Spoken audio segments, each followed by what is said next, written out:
Hello friends, welcome to Shri রান্নাঘর। আজ আমি বানাচ্ছি বরবটি আলুর পোস্ত।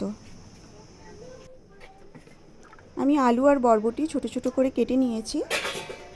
এরপর আমি কড়াইতে তেল দিয়ে দিলাম। তেল দিয়ে প্রথমেই আমি আলুগুলো কষে নেব।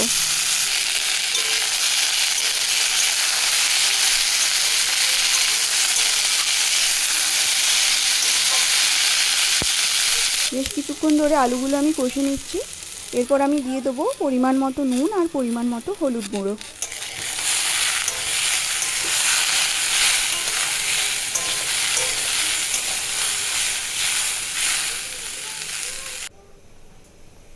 আলুগুলো ভাজা ভাজা মতো হয়ে গিয়েছে। এটা আমি একটা বাটির মধ্যে ঢেলে রেখেছি। এবার কড়াইতে তেল দিয়ে আমি কালো জিরে ফোড়ন দিয়ে দিলাম কোচানো পেঁয়াজ। পেঁয়াজটা হালকা একটু ভাজা ভাজা করে নেব। তারপর আমি বরবটি আর যে পটল একটু কেটে রেখেছিলাম সেটা একসঙ্গে দিয়ে দেবো। ভালোভাবে সবজিগুলো কষে নেব।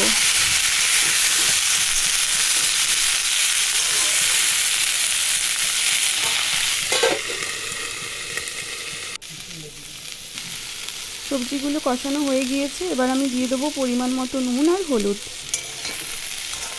আরও কিছুক্ষণ বরবটিগুলো একটু ভাজা করে নেব।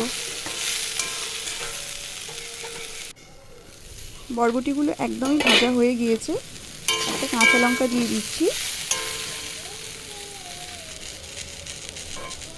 আর দিয়ে দেবো ভেজে রাখা আলুগুলো।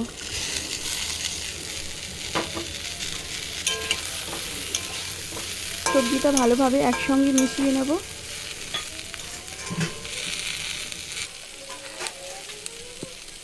এবার আমি দিলাম একটু জিরে বাটা।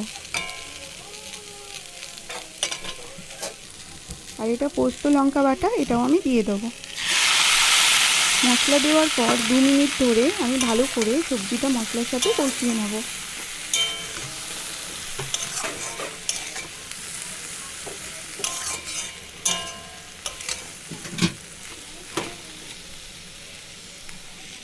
এবার আমি দিয়ে দেবো পরিমাণ মতো জল।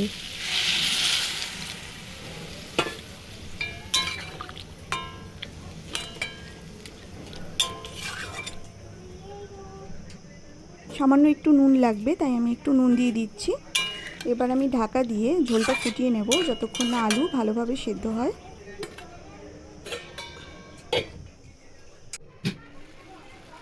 সমস্ত সবজি সেদ্ধ হয়ে গিয়েছে। এবার আমি একটা খুন্তি দিয়ে ভালোভাবে আলুগুলো থেঁতলে দেবো যাতে তরকারিটায় একটা মাখো মাখো ভাব আসে।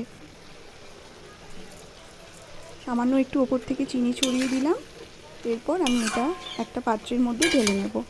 তো বন্ধুরা, আমার এই রেসিপিটি কেমন লাগলো আমাকে কমেন্ট করে জানাবেন। ভালো লাগলে প্লিজ চ্যানেলটি সাবস্ক্রাইব করবেন। Thank you.